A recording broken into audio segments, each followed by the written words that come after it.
নমস্কার বন্ধুরা, বৌদির হোম কিচেনে আবারও আপনাদেরকে স্বাগত জানাই। একটি নিরামিষ রেসিপি আপনাদের শেয়ার করব। এখানে আমি একটা আলু কেটে নিয়েছি আর নিয়েছি পনির, এটা কোটার পনির। এখানে একটা মশলার পেস্ট বানাবো, যেখানে আছে সাদা তিল, কাজু, কিশমিশ, যেটার আমি পেস্টটা বানিয়ে নিয়েছি। আর এখানে আছে কিছু ফোড়নের আস্ত মশলা। এই যে আমি পেস্টটা বানিয়ে নিয়েছি মিক্সিতে। এটার মধ্যে আরেকটা জিনিস অ্যাড করেছি আমি, সেটা হলো আদা। আমি যখন পেস্টটা বানিয়েছি তার মধ্যে একটু আদা অ্যাড করেছি। তো চলুন, আমি কড়াই বসিয়ে দিয়েছি, কড়াইয়ে তেল দিয়ে দিয়েছি। আলুগুলোকে প্রথমে একটু হালকা লাল করে ভাজা করে নিব, তার জন্য আমি কড়াইয়ে আলুগুলো দিয়ে দিলাম। এটা নিরামিষ একটা রেসিপি, একদম নর্মাল সিধা সাদাভাবে, কিন্তু খেতে বড় স্বাদ হবে। আপনারা অবশ্যই বাড়িতে ট্রাই করবেন। আলু ভাজার সময় আমি একটুখানি হলুদ আর একটুখানি লবণ দিয়ে দিলাম, যাতে আলুটা লাল লাল সুন্দর একটু ভাজা হয়ে যাবে হালকা। আর লবণ এই জন্যই দিলাম যে আলুর মধ্যে একটু লবণ ঢুকে যাবে, আলুর পামচা ভাবটা চলে যাবে। একটু ঢাকা দিয়ে দিলাম যাতে আলুটা একটু নরম হয়ে যায়, সেদ্ধ হয়ে যায়। কিছুক্ষণ পর ঢাকাটা খুলছি। দেখুন আমার আলুগুলো সুন্দর লাল লাল ভাজা হয়ে গেছে। একটু এইরকম ব্রাউন ব্রাউন কালার করে হালকা আলুগুলোকে ভেজে নেবেন, তাহলে খেতে ভালো লাগে। নিরামিষের দিনে এই ধরনের একটা রেসিপি অবশ্যই আপনারা বাড়িতে ট্রাই করবেন। সাদা তিল দিয়ে আমি রেসিপিটা বানাচ্ছি। সাদা তিলের পেস্ট বানিয়ে নিয়েছি আমি, তার মধ্যে কাজু, কিশমিশ আর একটুখানি আদা দিয়ে সাদা তিলের পেস্টটা আমি বানিয়ে নিয়েছি। আমি আলুগুলোকে ভেজে নিয়েছি, আলুগুলোকে তুলে নিচ্ছি। এবার আলুগুলো সব আমার তোলা হয়ে গেল, হালকা ফ্রাই করেছি আমি আলুগুলোকে। এবার আমি সেই একই তেলে ফোড়ন দিয়ে দিব, আস্ত মশলা কিছু ফোড়ন। একটা শুকনো লঙ্কা দিয়ে দিলাম, আর দিয়ে দিচ্ছি দারচিনি, দিয়ে দিচ্ছি 3-4টে এলাচ, 2টো লবঙ্গ আর 2টো গোলমরিচ। আমি এটা ফোড়নে দিয়ে দিলাম, আর কিছু আমি এখানে ফোড়ন দেব না।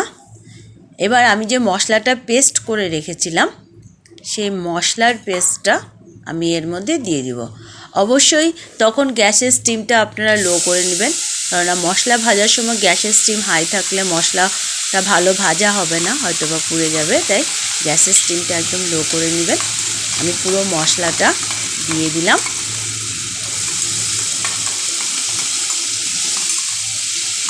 এবার এই মশলাটাকে খুব ভালো করে আমি ভাজা করে নেব। খেয়াল রাখবেন যাতে মশলাটা কড়াইয়ে লেগে না যায়, তাই স্টিমটা একদম লো রাখবেন। সামান্য একটুখানি আমি জল দিয়ে দেব, যাতে মশলাটা ভালো ভাজা হয়। এবার খুব ভালো করে মশলাটাকে আমি ভাজা করে নিচ্ছি। খেয়াল রাখবেন, আবারও বলছি, যাতে মশলাটা কড়াইয়ে লেগে না যায়। খুব ভালো করে মশলাটা ভাজা করে নেবেন। সাদা তিল বাটা দিয়ে যখন আপনারা তরকারিটা বানাবেন, যে কোনো রেসিপি, খুব সুন্দর একটা স্মেল বেরোয়, দারুণ লাগে সেই গন্ধটা। অবশ্যই আপনারা বাড়িতে ট্রাই করবেন নিরামিষের রেসিপিটি নিরামিষের দিনে। বাচ্চারা খেতে এই ধরনের রেসিপি খুব ভালোবাসে। পনিরের একটু গ্রেভিওয়ালা রেসিপি হবে, তো বাচ্চারা খেতে খুব ভালোবাসে। এবার ভালো করে মশলাটা আমি ভাজা করে নিচ্ছি। দেখুন তেল ছাড়তে শুরু করেছে। এবার আমি দিয়ে দিচ্ছি হলুদ গুঁড়ো পরিমাণ মতো, দিয়ে দিচ্ছি লঙ্কা গুঁড়ো।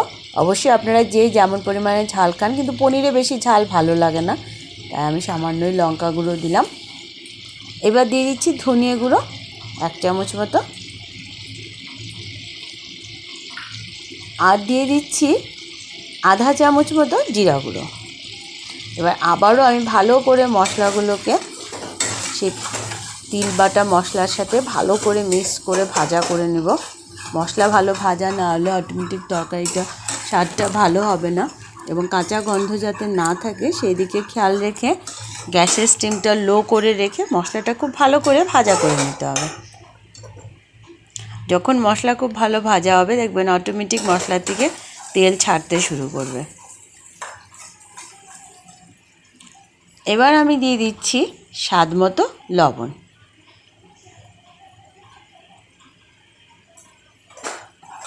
দিয়ে আবারও লবণটাকে মশলার সাথে মিশিয়ে নিচ্ছি। অবশ্যই আপনারা ট্রাই করবেন বাড়িতে রেসিপিটি। এটা হলো শালিমার পনির মশলা। পনির মশলা শালিমার মার্কেটে কিনতে পাওয়া যায়, সেটা আমি ইউজ করছি সামান্য আধা চামচ মতো। এবার ভালো করে সব মশলাগুলোকে মিক্স করে নেব। তো বন্ধুরা, অবশ্যই আমাদের চ্যানেলটি আপনারা দেখুন, লাইক করুন। আপনাদের সাথে কথা বলতে বলতে আমি আলুটাও দিয়ে দিলাম। আলুটা মশলার সাথে খুব ভালো করে মিক্স করে নিলাম। এবার দিয়ে দিচ্ছি পনিরগুলো। আমি পনিরগুলো ভাজা করিনি, মশলার সাথে এখন পনিরগুলোকে পুরো ভালো করে মিক্স করে ভাজা করে নেব। আর গ্যাসের স্টিমটা অবশ্যই আমি এখন হাই করে দিয়েছি। অবশ্যই আমাদের চ্যানেলটিকে লাইক করুন, শেয়ার করুন, সবার সাথে সাবস্ক্রাইব করুন। দেখুন সুন্দর এখন পনিরগুলো মশলার সাথে মিশে গেছে। দিয়ে দিচ্ছি সামান্য চিনি, যেহেতু নিরামিষ রেসিপি একটু চিনি না দিলে ভালো লাগবে না খেতে। আর দিয়ে দিব সামান্য কস্তুরি মেথি পাতা। কস্তুরি মেথি পাতার গন্ধটাও দারুণ। আপনারা যখন সাদা তিল দিয়ে তরকারিটা বানাবে এবং লাস্টে কস্তুরি মেথি পাতাটা অ্যাড করবেন, পুরো মনে হবে যেমন নিমন্ত্রণ বাড়ির একটা রেসিপি আপনারা বাড়িতে বানাচ্ছেন, ঠিক সেই রকম একটা স্মেল বেরোবে। দেখুন পুরো মশলাটা সুন্দর আলু এবং পনিরের সাথে মিক্সড হয়ে গেছে। দেখুন পুরো তেল ছাড়তে শুরু করে দিয়েছে তরকারির থেকে। ঠিক এই সময়ে আমি জল দিয়ে দিব। আমি অবশ্যই মিক্সিতে যে মশলা পেস্ট করেছিলাম তার মধ্যেই জল নিয়ে নিয়েছি, কেননা অনেকটা মশলা মিক্সিতে থেকে যায়, তো ওইটার মধ্যেই আমি জল গুলিয়ে নিয়ে নিয়েছি এবং সেই জলটাই আমি তরকারিতে দিয়ে দিলাম। এবার ভালো করে জলের সাথে তরকারিগুলো মিশিয়ে নিব। আলুটা ভালো সেদ্ধ হতে হবে, নাহলে খেতে ভালো লাগবে না। আর একটু এখন 5 মিনিটের মতো ঢাকা দিয়ে রাখছি। দেখুন আমি খুললাম 5 মিনিট পরে। খুব সুন্দর একটা স্মেল। আমি আগেই বলছি, আপনারা বাড়িতে নিজেরা বানালে অবশ্যই বুঝতে পারবেন যে স্মেলটা সত্যিই খুব ভালো বেরোয়। এইভাবে টকবক করে জিনিসটাকে ফুটিয়ে নেবেন। মাঝে মধ্যে এইভাবে দেখে নেবেন হচ্ছে কি না, আলু সেদ্ধ হলো কি না।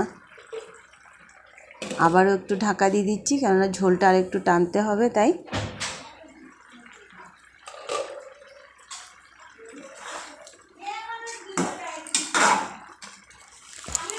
এইভাবে মাঝে মধ্যে নাড়াচাড়া দিয়ে দেখে নিতে হবে।